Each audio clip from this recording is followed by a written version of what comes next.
Today we had a digital and financial literacy forum in Mwea. We chose Mwea because of the people that we were targeting. These are the small and micro traders, especially those ones who sell rice, and also our border partners.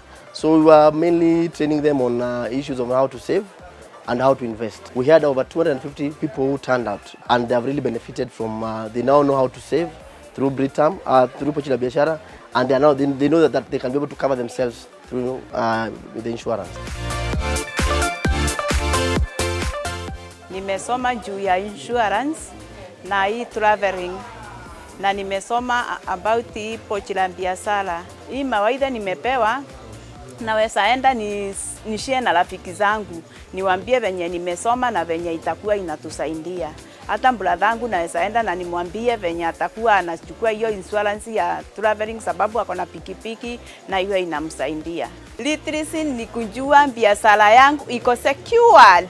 Safaricom, thank you very much kwa kufika mashinani, and tunafurahia kazi yenu mzuri, vile mnainua talent, mnasaidia vijana. Keep it up. I salute you, Safaricom.